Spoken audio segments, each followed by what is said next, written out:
السلام علیکم ورحمۃ اللہ وبرکاتہ ناظرین، میں ہوں غلام مصطفیٰ اور آپ دیکھ رہے ہیں میرا یوٹیوب فیس بک چینل پیام اسلام، جس پہ درس قرآن کے سلسلہ میں آج کا ہمارا سبق سورۃ البقرہ کی آیت نمبر 182 تا 180 تا 182 پر مشتمل ہے۔ اعوذ باللہ من الشیطان الرجیم، بسم اللہ الرحمن الرحیم۔ کتب علیکم اذا حضر احدکم الموت ان ترک خیرا الوصیۃ للوالدین والاقربین بالمعروف حقا علی المتقین فمن بدلہ بعد ما سمعہ فانما اسمہ علی الذین یبدلونہ ان اللہ سمیع علیم۔ فمن خاف من موص جنفا او اثما فاصلح بینہم فلا اثم علیہ ان اللہ غفور الرحیم۔ ان آیات مبارکہ میں اللہ رب العزت نے وراثت اور وصیت کے بارے میں کچھ بنیادی اصول فرمائے ہیں، اور کہا جاتا ہے کہ یہ آیات شروع میں جب وراثت کا کوئی قانون نہیں تھا، جہالت کا دور تھا، تو وراثت جو تھی وہ یہ عام رواج تھا کہ کسی بڑے بیٹے کو ساری کی ساری وراثت منتقل ہو جاتی، اور باقی سب جو خاندان کنبہ قبیلہ یا والدین تھے وہ اس وراثت سے محروم ہو جاتے۔ تو اللہ رب العزت نے ان آیات مبارکہ میں 3 اصول بتائے ہیں۔ ابتدا یعنی پہلے بات تو یہ ہے کہ یہ آیت شروع میں نازل ہوئی، اور وراثت کے بارے میں پھر اس آیت کو اللہ رب العزت نے منسوخ کر دیا۔ اور دوسری بات یہ ہے کہ وصیت جو ہے کو اگر کوئی بدلے، اس میں یہ حکم ہے کہ اگر کوئی جھوٹ بولے، اگر کسی کی موجود میں یہ وصیت کی گئی اور وہ وصیت کو بدلے تو اس پہ وعید ہے۔ اور تیسرے نمبر پہ یہ فرمایا گیا ہے کہ اگر اس وصیت میں کسی کی حق تلفی ہو رہی ہو تو اس خاندان کنبہ قبیلہ کے کچھ لوگ اکٹھے ہو کر جس کی حق تلفی ہو رہی ہے اس کا مداوع کر دیں تو اس میں کوئی حرج نہیں ہے۔ کتب علیکم، تم پر فرض کر دیا گیا، اذا حضر احدکم الموت، کہ جب کسی شخص کو کوئی موت آئے، ان ترک خیرا الوصیۃ، کہ وہ ترکہ چھوڑے تو اسے چاہیے کہ وہ وصیت کر جائے، للوالدین والاقربین، والدین کے بارے میں اور قریب رشتہ داروں کے بارے میں، اچھے بالمعروف، اچھے طریقے سے،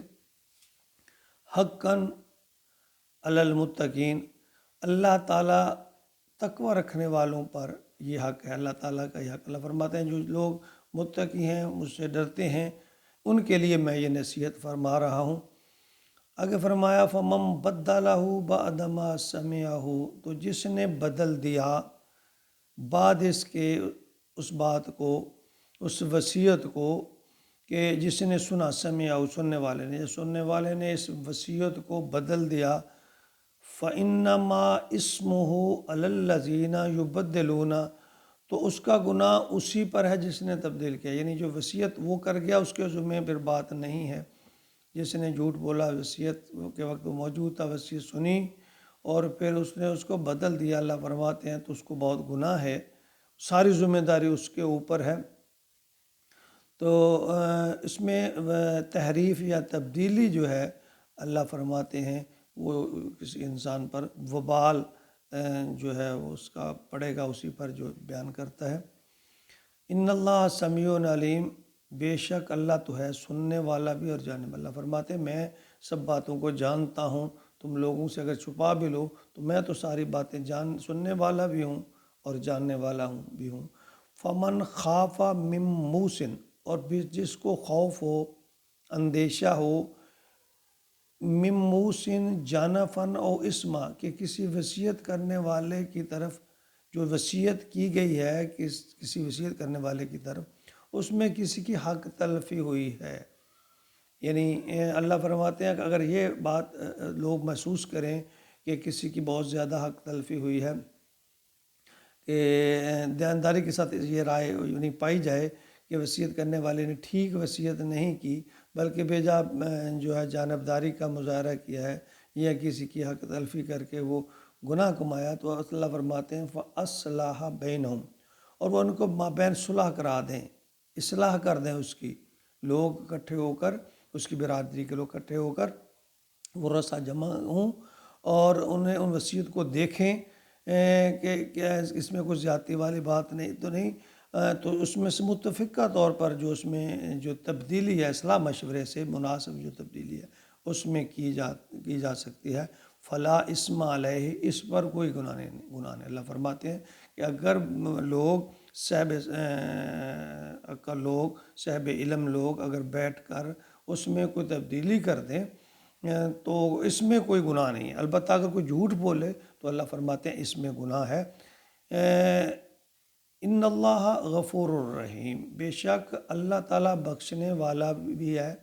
اور رحم کرنے والا بھی ہے۔ یعنی شروع میں یہ آیت وراثت کے بارے میں جب کوئی قانون نہیں تھا تو نازل ہوئیں، پھر اس کے بعد اگلے سورۃ نساء میں قانون وراثت مکمل جو تو ہے اس کا بیان ہے۔ اللہ رب العزت ہمیں اپنی زندگیاں اسلام کے مطابق گزارنے کی توفیق عطا فرمائے۔ یہ دنیا، یہ مال یہاں کا ہے، یہاں رہ جائے گا، کوئی انسان اس دنیا سے اپنے اعمال کے سوا کوئی چیز نہیں لے کے جا سکتا، اس لیے اس مال کے بدلے گناہ کمانا بہت ہی گھاٹے کا سودا ہے۔ اللہ رب العزت ہمیں انصاف کے تقاضوں کے مطابق اپنی زندگی کو گزارنے کی توفیق عطا فرمائے، آمین یا رب العالمین۔